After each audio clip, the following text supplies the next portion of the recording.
Hello YouTube. So today I'm going to be working on a face mask I have for my Shredder costume. I made this costume sometime back about Halloween time for the LA Comic Con, and I wore it out there and it was great. Had a couple of kinks to work out. The face mask that I had for the Shredder helmet was it was cool, but it was really hard to breathe in. It was really hard to talk through it too, and it was just kind of a very cumbersome experience. So I came back home and I tried making alterations to my original mask. And I came up with this god-awful thing. I don't know what I was thinking. But, yeah, so anyways, my next step I decided to do was to actually just sculpt it. And for that material, I'm going to use this stuff called monster clay. I have done some research online, and it looks like a pretty fun material to work with. I'm super excited to have it and get it. I got a bunch of this stuff at Reynolds Advanced Materials. And, yeah, it was about the same price as it was on Amazon, but I didn't have to pay for shipping on it. So yeah, anyways, I'm going to be sculpting on this thing. I'll show you.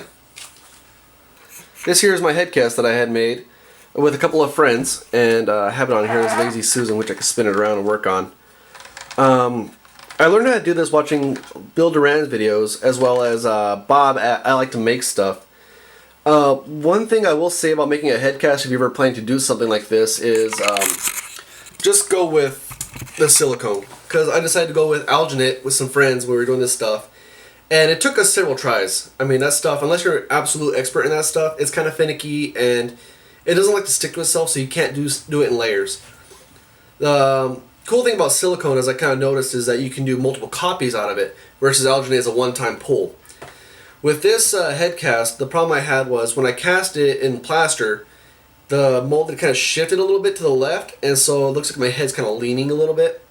And that could have been fixed if we had just made another copy. But since we had alginate, all I had was that thing, and I didn't want to make another cast because it was such a pain in the butt to make. So yeah, it involved a lot more sanding and a lot more Bondo and finishing and stuff, and it was just more hassle than it was actually worth. So yeah, so to get started with this, with monster clay, it's pretty solid. I mean, pretty cool. You can still cover it with your fingernail and all that kind of stuff too, but it says to microwave it or heat it up to make it more workable. And so that's what I'm going to do.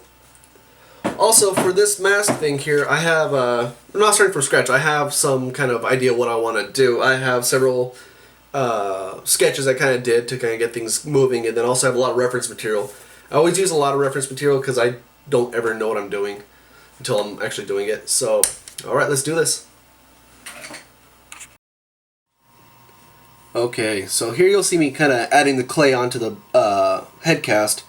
I'm just slopping it on. I'm trying to build a good solid layer so I can carve out of it later on. In retrospect, I should have just started from the base out of the head sculpt, so that way I can just keep things nice and tight, because it ended up being kind of bulky towards the end, and I had to do a lot of corrective work to shave it down, which was cool. This was a learning experience. I've never sculpted a face mask before. This is like probably one of the bigger detailed sculpts I've done. I've done smaller mannequins and a few things, but yeah, once this stuff cools down, though, it's kind of hard to shape, so you kind of have to rely more on carving it out. And I mean, I just used your basic ribbon cutters for this stuff, and it carves like wax, which is pretty cool. And you can get a lot of material off there pretty quickly if you just go at it. But the cool thing is it doesn't really get real soft, so you can't gouge into it.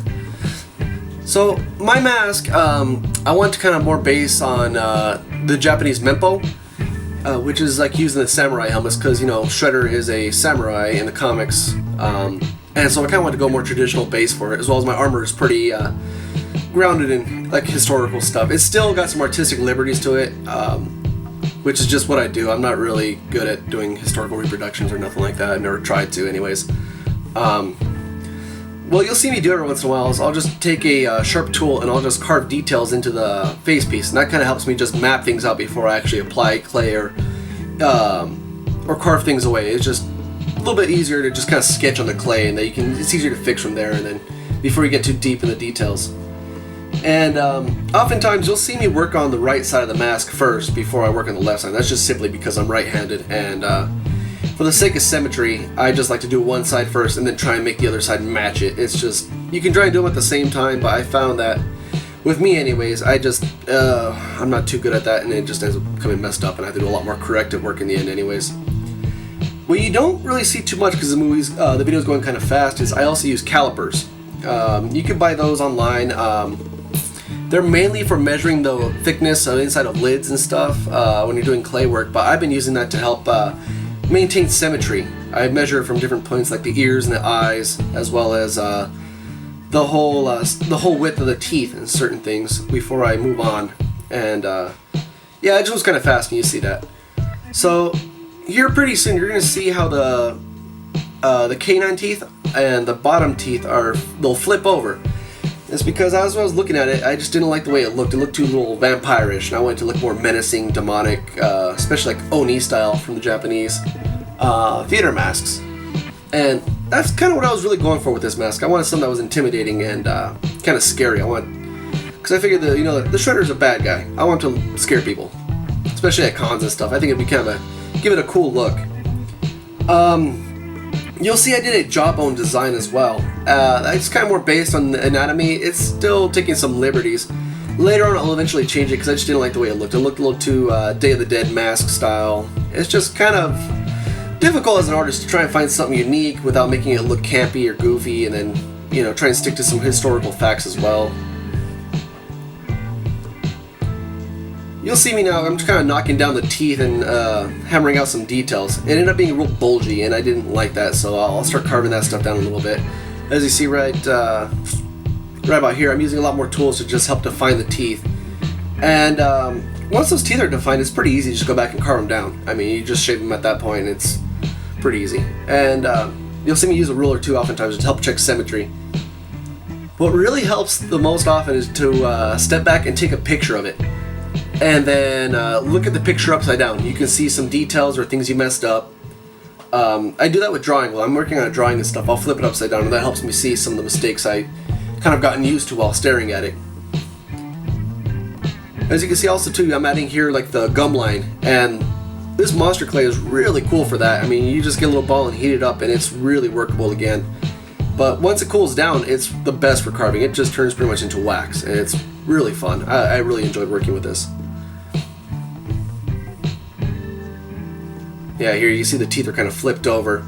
And I used a ruler to help kind of mark in the clay where I need to shape it down to. I want to keep things more in line with the cheekbone to the chin.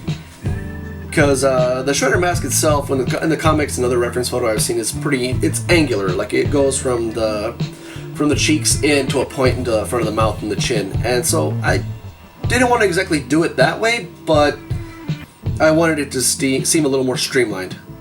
Every once in a while, I'll stick that sharp tool into the clay and see how my thickness is doing, because I don't want to keep it too close to the mold, because my face is going to be there, and I still want to leave room to breathe and move my mouth around and do expressions inside of it. You won't see them, but I mean, it just helps when you're talking to people. Alright, thank you very much for watching. That'll pretty much conclude this video. I'm going to separate it into two parts because it got kind of long on me.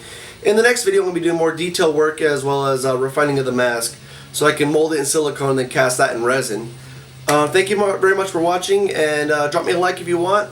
Very much appreciate it. Thank you.